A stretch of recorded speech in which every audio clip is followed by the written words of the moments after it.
So what's up, YouTube? Did you all do record store day last night or yesterday? I did. My dumb ass always does. And it used to be fun, but now it's gotten out of control. But I'm going to get into what I bought. I was actually like almost 100 in line. I got there an hour plus before it opened, but we'll get to that in a second. But it used to be like I get there and I don't know, 20 people were in line, maybe 10 people, and now it's like fucking hundreds. But in my area, there's only really one record store, and there's another small one that just reopened. I didn't even know about until this year. So I should have went down there, but people were camping out at 7 p.m. on Friday. I'm like, what the fuck? So I didn't go down there. But they still have a lot left over. So the two I didn't get at Nail City and Wheeling, I can get down there in Martinsville. So the question is, what did you get? What did you want? I knew I wanted to get the Alice Cooper, but I was never going to be first in line to get it, and it's gone at both locations. So I'm like, screw it. If I want the Revenge, I'll just get the vinyl. It came out last year. I got the CD box set anyway. But I want to show you what I bought, the two I got, and this is how bad it is in Wheeling anymore. I got this Judas Priest, which was on my want list. However, with 5,000 copies total, this was the last one. But the other record store has like 3 left. But there was only one left by the time I got up there. So, but this is why I wanted it, is because it was a Painkiller tour, and it had Better by You, Better Than Me, because it was like a big FU from the Judas Priest to the fans in the court case. When those 2 teenagers shot themselves, and if you know, you know. But they haven't played that song live ever since that tour. This might have been, I think, twice on that tour. I don't know if it's the first or second time on it, but they haven't played it live since. And I wasn't going to grab this one, but I did anyway, just because it was the last copy again. And that's the Motley Crue 45th. I turned the brightness up on this damn thing because it was pretty.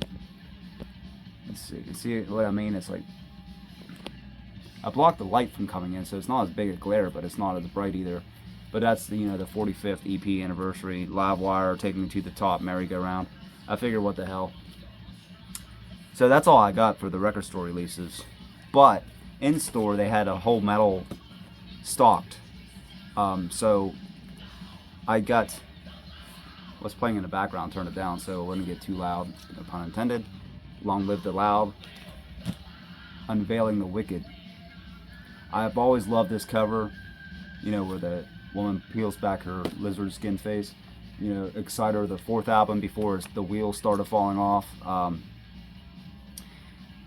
don't think it's as good as the first 3, but I still like this album. It was sort of the turning point, because once this album came out, they started a couple songs that were more mainstream, like I Hate School Rules. It's really cheesy. And Beeler's voice was like more high pitched. The production wasn't as good on this album, but I've always wanted it. And afterwards, the band kind of just dissolved in terms of quality, and they brought in another singer, and then Beeler would come back later singing, but it just went to shit. I never really listened to the rest of them, but all you really need is the top 4. But you got like Break Down the Walls, Die in the Night, Mission Destroy, my personal favorite, Living Evil. So Waiting in the Dark's a good one. It's a good album. It doesn't quite reach Long Live the Loud or the debut or even Violent,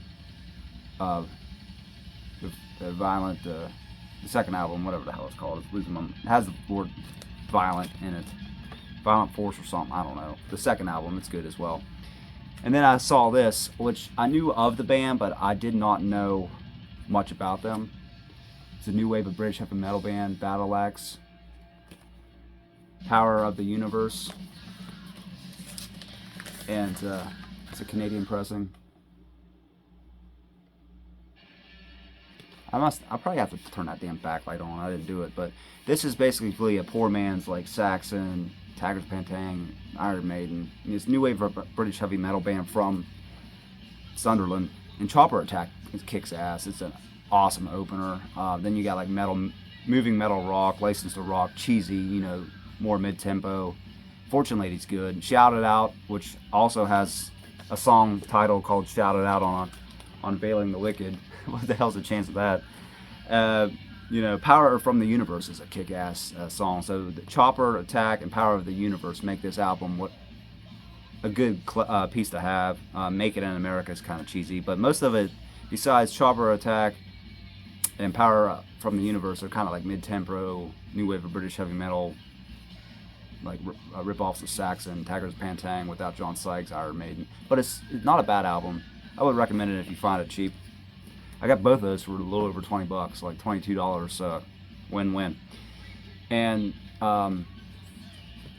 this is why I wanted to go up to Wheeling. I saw this the other day, and I knew it was going to be there because it was upstairs, tucked away. Check this bad boy out. It even has the breathe holes. I have the playable copy. This is Born Again sealed.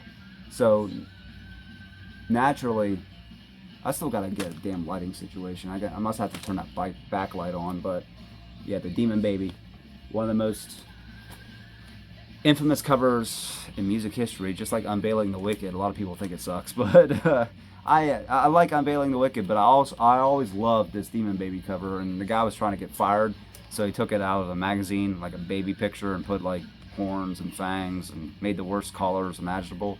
But Tony Iommi loved it, and Ian Gillan hated it. But I think it's pretty cool, and I think it's a very underrated Sabbath album. And that I couldn't beat that.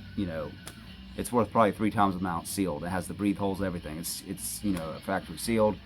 And I also found these a couple days before this. Soul of Sodom, probably their best record, maybe that, or Grave Dancers, but that's before. Grave Dancers is when they got more mainstream. But this, Hang Time, is when they were still at their pop rock or punk rock, alternative hard rock sound. Had maybe their biggest hit, Cartoon, Endless Farewell. It's a good album. I got it pretty cheaply, so I picked that one up. And this one I couldn't believe I found. I mean, it's not worth tons, but it's like, holy shit, I just got it for like $10 almost. It's like $12, I think. Operation Live Crime, Queensryche, long box. And it is not the CD version. It has the booklet, and it also has the VHS, and it's the cassette version. I'm like, that's even more unique because it's the cassette and VHS of the concert. So I'm like, hell yeah. So that was pretty much my record store day haul, and those last two I got a few days ago. I figured I would throw them in. I might get the Darkness at the other store eventually, and I didn't pick up the Megadeth because there were 6,500 copies. They'll be left over, so I'll get that eventually too. The Hidden Treasures would be an awesome one to have. I like the purple vinyl though, of the pictures I saw.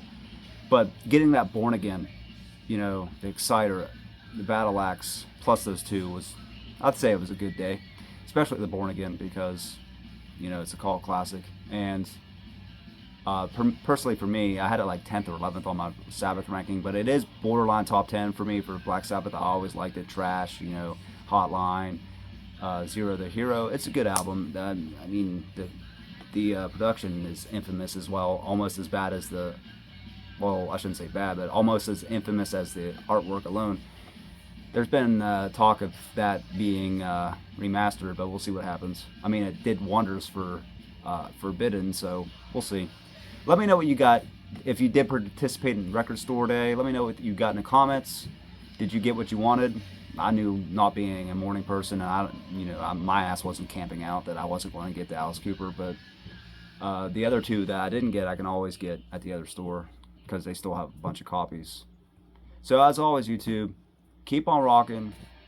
I'll have another video up soon. I know I've been lagging behind like I always do, but that's just mostly motivation and getting a video done.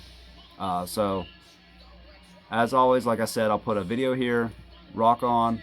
Hope you have a great week coming up, and peace.